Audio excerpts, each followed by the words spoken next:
Inspiration, brave action, and heartwarming journeys. This is what the Louise H Reid Show brings you. Now, here's your host, Louise H Reid. Hello, everybody, and thank you for joining me once again this wonderful Tuesday. I'm your host, Louise H Reid.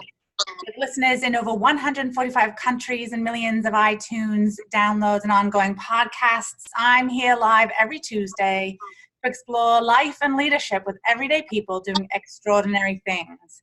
People who take brave, bold action in pursuit of their dreams and goals and are here to share their journey to help you do the same in yours.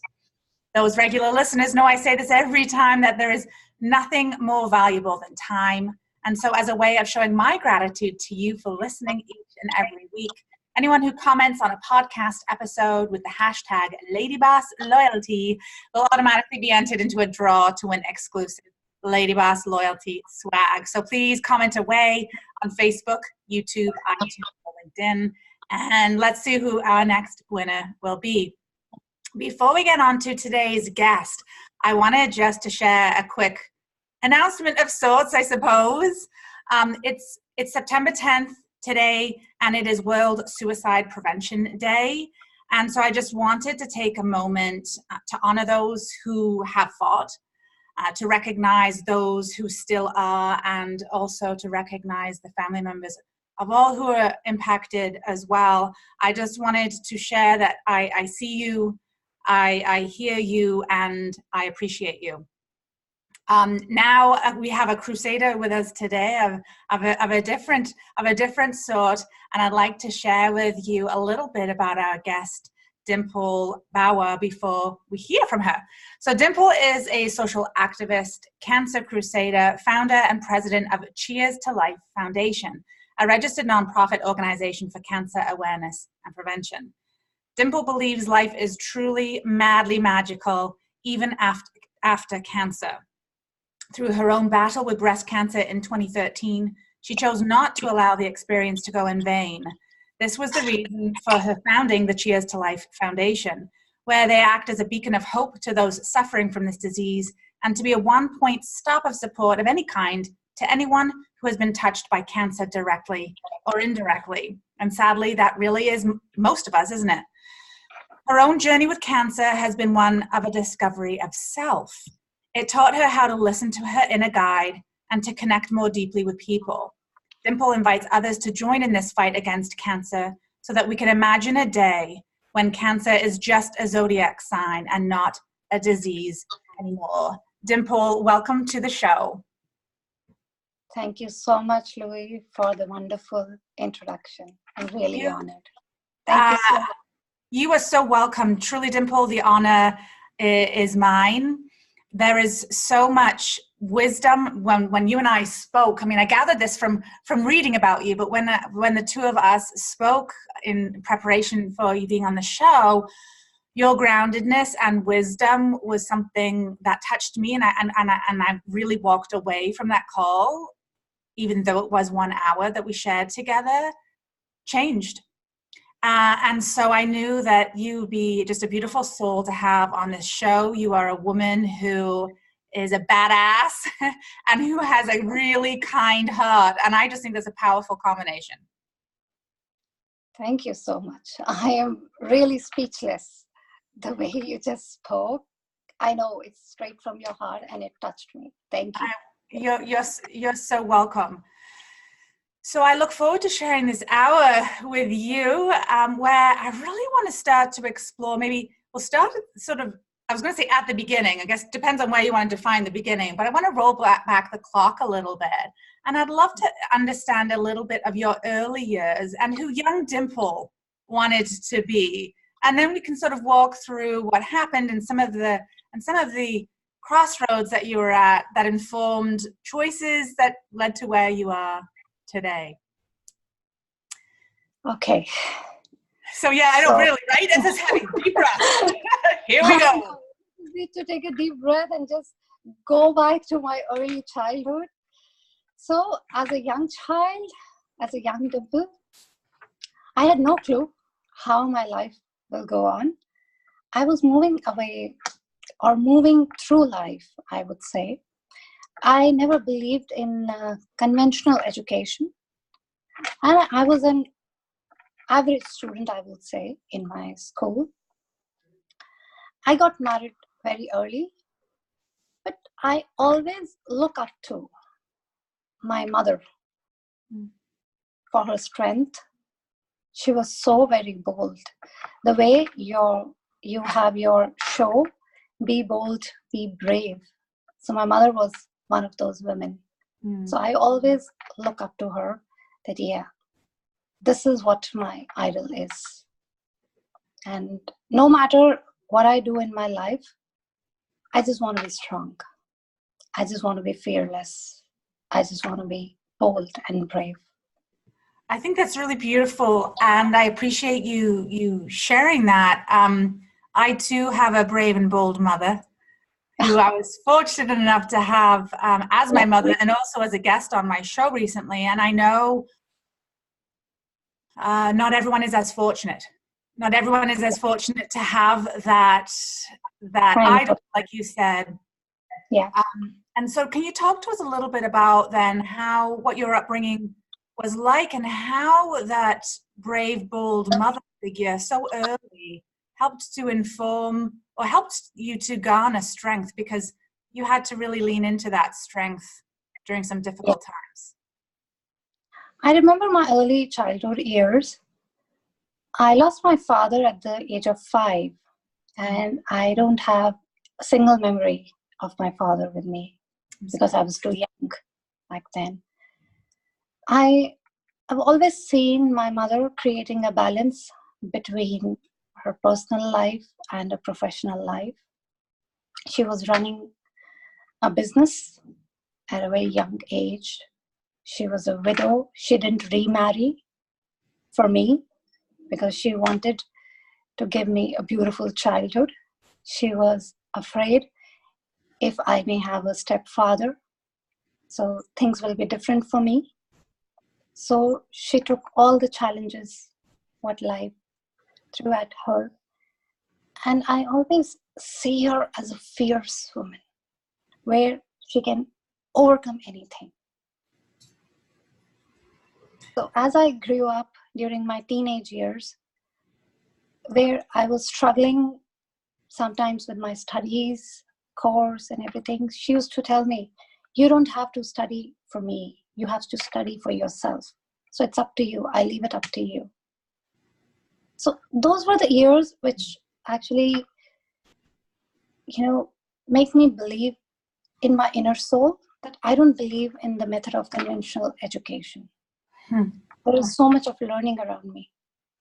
She didn't impose any of her decisions on me. So I think from there I gathered that strength to look up to her. Yeah, what a strong foundation. And what I find interesting, and I felt this too through our earlier conversation, and even what you're sharing now, is we really are seemingly worlds apart. You're in India. Yes. You've grown up in India, you remain in India, and yet the fierceness and the boldness and the strength of which you described your mother, that knows no geography. It knows no geography. I know. No culture, no language. Yeah. It is really a unifying. It can be a really unifying element for us as women and as human beings. I think that was really quite poignant. Yeah. And my mother never imposed any religious activities or any family burdens or societal burdens on me as a child. Never. She gave me all the freedom to think and to believe in. She asked me, do however you feel like. I'm not imposing anything on you. And so walk us through a little bit then how you developed yourself then in life and in leadership, and then how that readied you. Oh yeah, we'll start there. How did that? So what path path did your life then take? As you started to get older and you started to enter the working force, and etc. I was pretty young. I was like 18 when my mother asked me, what do you want to do next? Because she wanted me to get married at a young age and settle down and everything, because being a single parent, she always felt that responsibility on her shoulders. And so that's how she just asked me one thing throughout my life. And I said, okay, whatever you decide, I'm game. Let's go to this next chapter of life. And so many lessons that you've learned along the way, obviously through those 18 years that readied you for what you were about to encounter. So let's fast forward the clock a little bit and tell us about the year 2013. Sorry, I didn't get you. Let's fast forward the clock a little bit. And tell us about what happened in the year 2013. Yeah, 2013. That was a game-changing year for me. An unwanted visitor knocked my door and named cancer. It was stage 3B triple negative breast cancer. I was 32 back then. My daughter was 12. I was happily married and leading on my life, but then everything changed. My life went upside down. That's how it is. Yeah, it's hard to. There's a pause there because it's hard to hear that. I didn't live it, but it's as a woman and someone with compassion, how can it not sort of take your breath away? And so that unwanted guest knocked, and what did you choose? How did you choose to respond? My first reaction was, why me? Like every other human being. We start to question ourselves. We start to question our family. We start to question God. Why me? Did I do something wrong? Why me? But the way I got the news from my doctors, and then we started meeting oncologists. I underwent series of tests and investigations. It took me about a couple of weeks. I was taking several opinions. And somewhere while going through the investigations, I realized what my mother was going through, what she had gone through in the past. Because she was diagnosed with cancer way back in 2003. It was a fight of almost 4 years, but eventually I lost her in the year 2007. I'm sorry.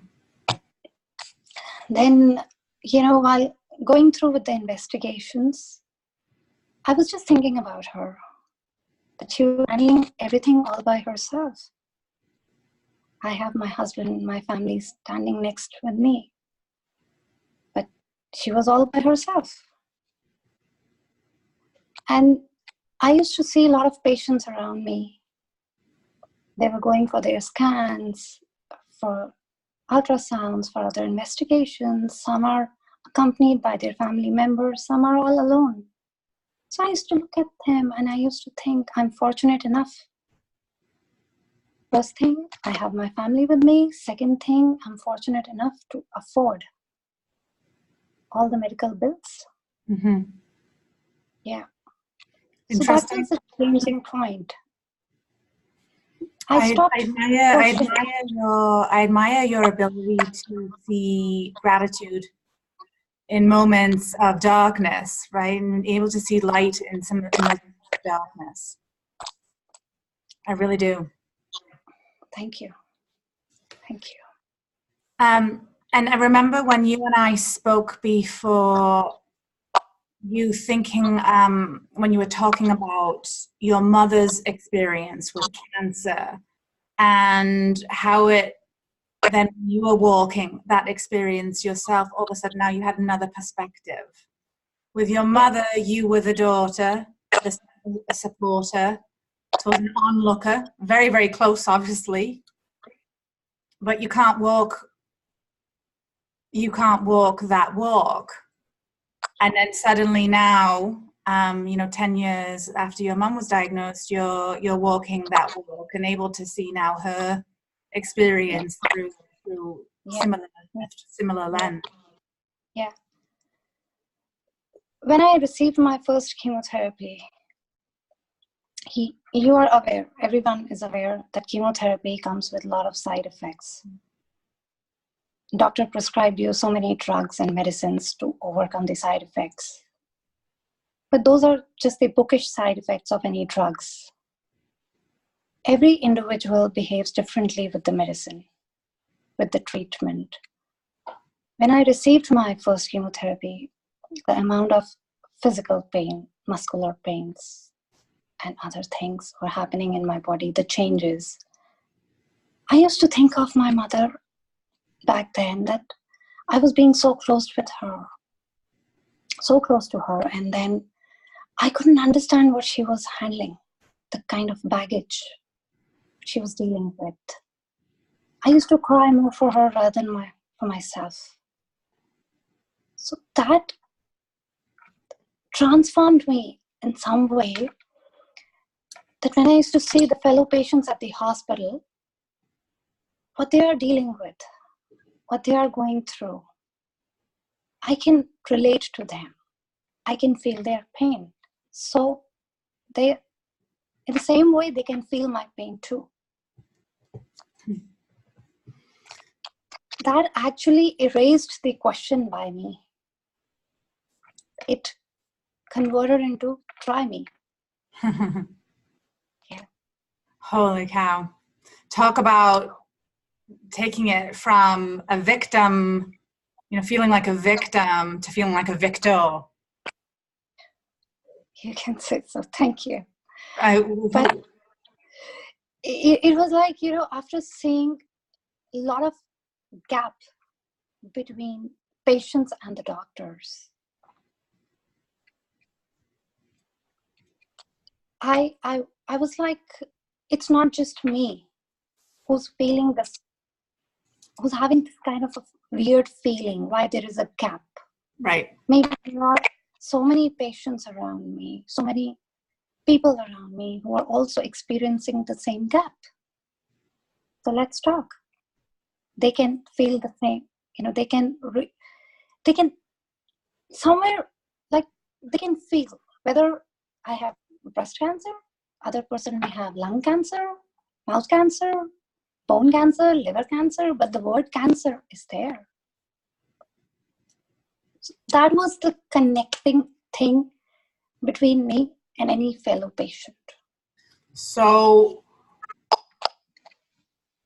there's a couple of things that I'm reminded of. One right now is I'm reminded of a book that I read, and I wish it was on my desk. I'm surrounded by books, but I must have moved it. I can't recall the name of the author. Oh, yeah. Oh, it's right here. The Awakened Woman by Dr. Terry Trent. And those who are watching live on Facebook can see the book. One of the things that she said that you just reminded me of was that to find your purpose, you ask the question, what hurts your heart? And the way that you just described this gap that you identified as you were looking around the room, you sensed the gap. Others sense it. Maybe they only feel it and don't cognitively piece it together. You did. You did. And sorry, go ahead. Yeah, I feel a lot of discoveries, a lot of inventions have happened in the world. It's due to that need of the hour, and I feel somewhere cancer unleashed that power, that strength in me, that I need to bridge that gap.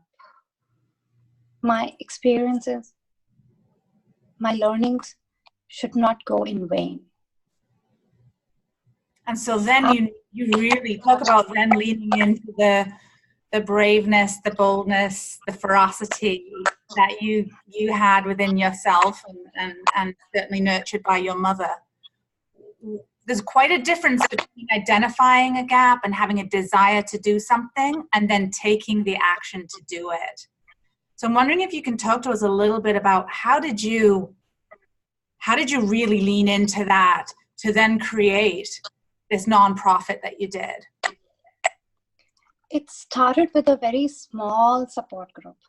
Very, very small, I would say. After my third chemotherapy, I went for another scan. My cancer was gone by 90%. My doctors were really happy. Initially, they were the same doctors who used to tell me, stop Googling. They were like, stop Googling. I was yeah, I go to Dr. Google a lot. Yeah. We all do, I think. I used to be like, okay, then you be my Google. I have 50 questions, 30 questions, 100 odd questions. Tell me. Though they might be very silly questions for you, but they're very important for me. Mm-hmm. These questions are very silly. How can I take care of my scalp during chemo, during hair loss? How can I take care of my nails? Yeah. So I was like, that may sound very silly to you, but it's very important for me. Yeah, it doesn't. Yeah, there's some dignity in being able to still take care of oneself. Yeah. And then when they told me stop Googling, then I started questioning them a lot. I used to bug their mind, really. Careful what you wish for. True. And then after seeing my second PET scan, they were really happy. They said, do whatever you are doing. Keep continuing. We are so proud of you. And that was the time one of my surgical oncologists, he said, why don't you write it down? Why don't you journal it, whatever you have been doing? I said, I don't need to journal it. I remember everything by heart because I'm doing it every day. Mm-hmm. It's a kind of a lifestyle I've developed in. It's not something you have given me any instructions. I've been reading, researching, and then applying it on myself. So he said, why don't you share it with other patients? It might be useful for them as well. So thereon, I started talking to fellow patients, their family members, their caretakers. Whatever best practices I was following, I used to share it with them. They were feeling good about it. They felt better after following those practices, be it nutrition, be it holistic therapies, be it using aromatherapy to sleep better. So anything and everything, maybe little things, but it was making a difference to their lives as well. That's how this support group started. Slowly and gradually, it was growing bigger by the grace of God, by the grace of supporters, volunteers. Then I transformed into a non-profit organization to be able to empower underprivileged section of the society and support the community in my own ways. I want to add something to the list of, you said it grew through the support of God, through the support of the community, and I need to add through your brave, bold action. That is not to take away from the other two elements, but none of that would have happened without your fierce commitment to closing that gap that you had identified, and that's really inspiring. Thank you. Thank you. I would like to share one thing here. If we talk about statistics, the data, the numbers, survival rate, mortality rate, if we compare from US, UK to India, India has a huge population. Not all the cancer cases are reported. So we really don't know what's the survival rate and what's the mortality rate. There's a huge gap there as well. And then nobody is talking about survivalship issues. There are a lot of other entities, there are a lot of other policies and other healthcare agencies who are working to support people, to support patients in terms of conventional treatment, in terms of physical health. But there is psychological pain that comes with cancer. Nobody is really talking about that. Every patient behaves differently in terms of physical changes, in terms of side effects of the treatment. But at the same time, every patient behaves differently and takes this disease, takes, in the sense, accept the disease differently. In India, there is a lot of stigma, social taboo associated with cancer, especially with women, with the loss of breast, loss of feminism, loss of hair. They are less confident. So there is a huge gap still, and that's what my organization is trying to fill in, and we are trying to break the cancer stigma. It is difficult. What do you wish everyone knew about cancer? First thing, we need to stop talking about cancer as a result of bad karma. It is so huge in here. Is it? Okay. Yeah. Second thing, we need to talk about cancer on a day-to-day basis to break in with the myths. There are a lot of myths associated with cancer in India. Cancer means death sentence in India. And it is not just in rural areas. I have seen it at urban cities as well. People go into their shell. They stop socializing. As we all know, we humans are social animals. Right? What will happen if we stop meeting people, if we stop interacting with people? We will not be able to survive. So we need to talk about cancer. We need to talk about cancer prevention. We need to talk about cancer awareness on a day-to-day basis. And it should be in the way to empowering others, rather than creating a panic or creating a fear of cancer. The way we talk about other diseases. Cancer is nothing but a disease. We should not relate it to karma. Right. I wasn't aware of that connection. Related to karma. It is a very sad situation out here. Interesting. Through all of what you have been through, what is the biggest lesson that you have learned thus far in your life? Through my journey, the biggest lesson I learned, take charge of your life. Our life is temporary. Live one day at a time. Do not postpone happiness. Whatever makes you happy, do it. There are no right ways or wrong ways.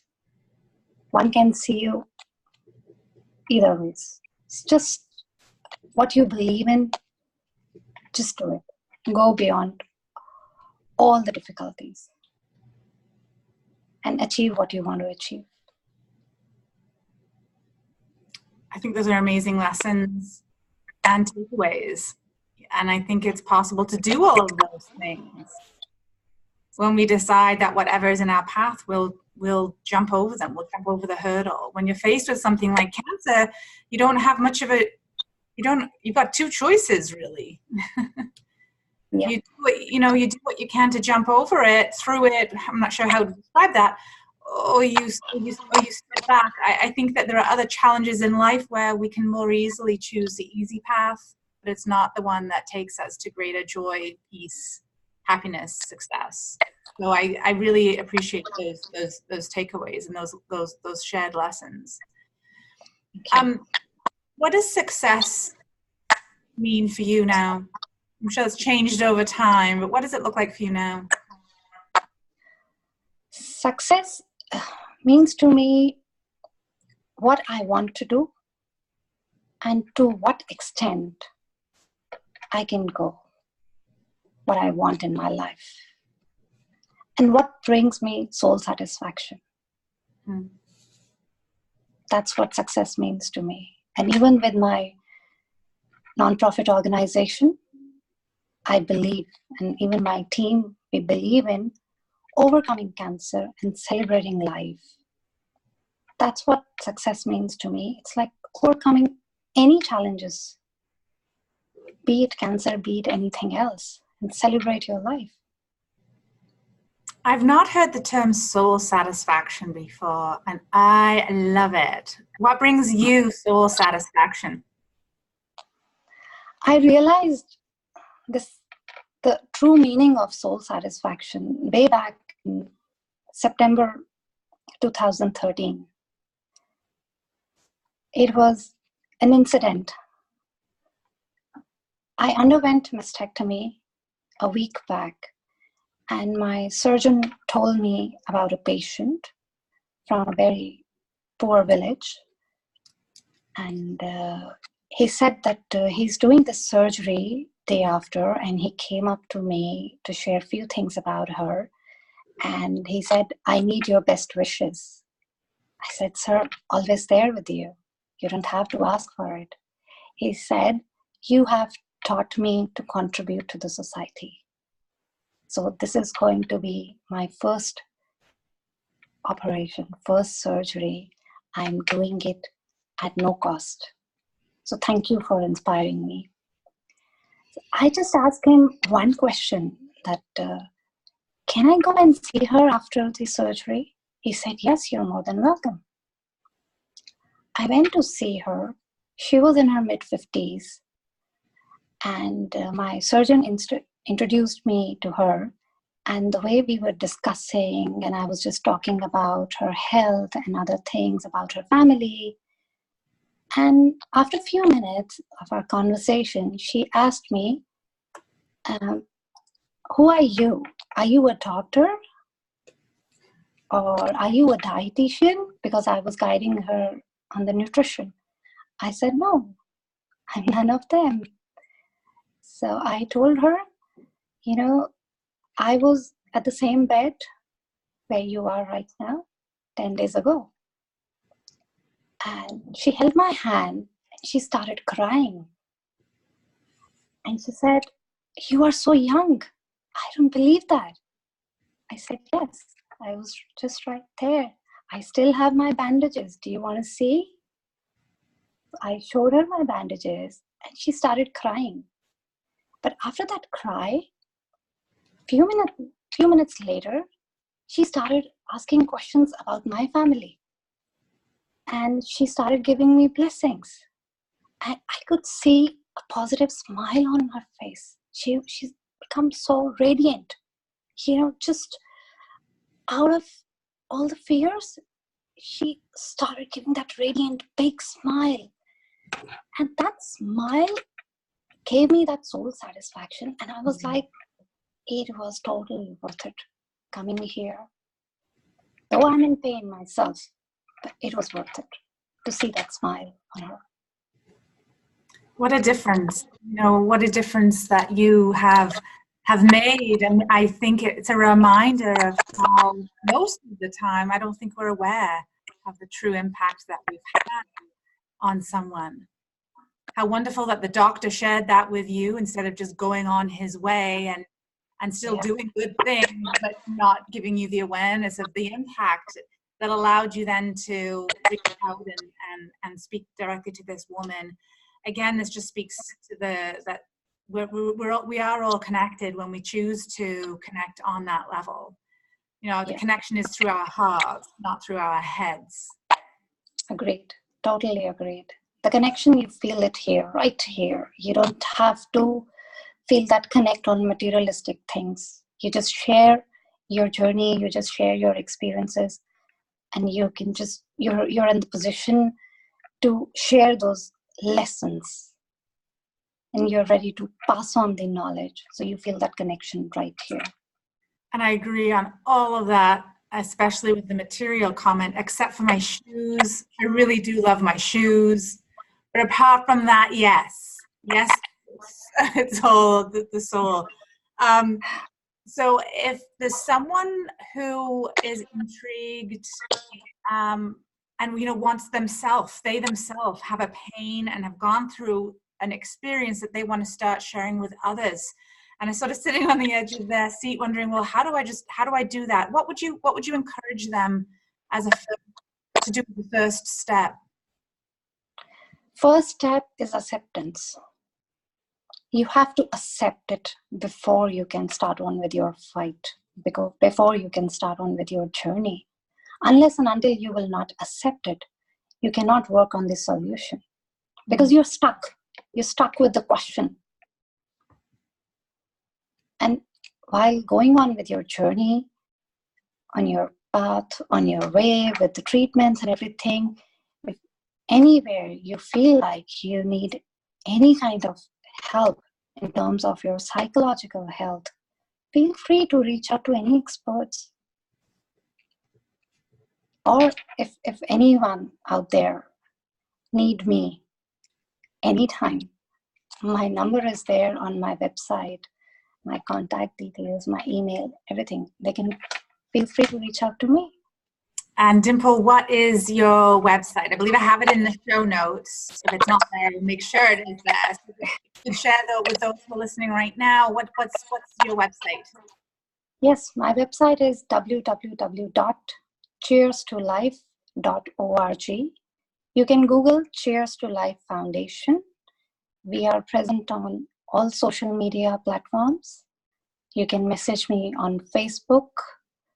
You can message me on Instagram, on Twitter, on LinkedIn, wherever. Or you can email me. What's your hope for this organization? Where is it going? It's still small, I would say, because we lack in manpower. There is a lot of corruption in India. It's not hidden, but government is taking steps towards better healthcare system. And we rely on family and friends to support. My work is 100% philanthropy. And whenever we support a needy patient, we raise funds on our social media platforms through crowd fundraising. And my biggest hope is I want to see a cancer-free world. If not, at least we can try. And together we can beat cancer. And you think it's possible to have a cancer-free world? Why not? There's a disease called polio. It is 100% eradicated from India. And why not cancer? I love it. Why not? At least we can try for it. Mm-hmm. Mm-hmm. And I know I alone cannot make it, but together we can. Why not? I love. Why not? A powerful question. Powerful 2 words. Why not? Who keeps you going? Who inspires you? A lot of people. Mm. I take inspiration from a lot of people around me. Someday, my daughter, someday, be it my domestic helper, someday, a nurse at the hospital, someday, there are so many patients I talk to. They inspire me a lot. I feel at the end of the day, my God, they're the real heroes. I was fortunate enough. I didn't have to go out of my comfort zone to earn my bread and butter during my treatment, during my journey. But there are so many women out there. They are looking after their house, they're looking after their kids, they're looking after their work. And at the same time, they're dealing with treatments such as chemotherapy, surgery, radiations. They are the real heroes. I always call them, you deserve a pat on your back. I am nothing in front of you. I was full on drama queen, Louis, if I tell you. Full on. My daughter is not here right now. If I can connect her with you, she would say, oh my God, she was a hell of a difficult person to handle. I showed so many tantrums during my treatment. My doctors used to be scared of me. They're like, oh, here she is again. I was so demanding. I am still a very demanding person. I think that also keeps me going because I demand more. And at the same time, I try to give more, but I demand. I think we need that. We clearly need that. Do you ever have any moments of self-doubt? I think we all have that. I think so. Yeah, we all have that. And so how do you build yourself back up in those moments? I try to indulge in self-care. And self-care is very personal. Everyone has a different things related to self-care. Some people would like to go to spa, listen to music, go for a coffee, go for shopping. Even right now, if you're drinking a cup of tea, so that's also a kind of a self-care. So I just try to indulge myself in self-care, listen to some good music, talk to a friend, and just went out. Anything that peps me up a little bit. Sometimes I cook. Sometimes I would just prepare simple salad. It's like a self-care because I'm putting right fuel in my body. I'm nourishing my body. And I believe your physical health and mental health goes hand in hand. There is no doubt about it. If your mental health is intact, your physical health will be good. And if you are taking care of your physical health, your mental health will be in balance. So you have to keep that harmony between the two. And rest, emotional, psychological, spiritual health can be taken care of.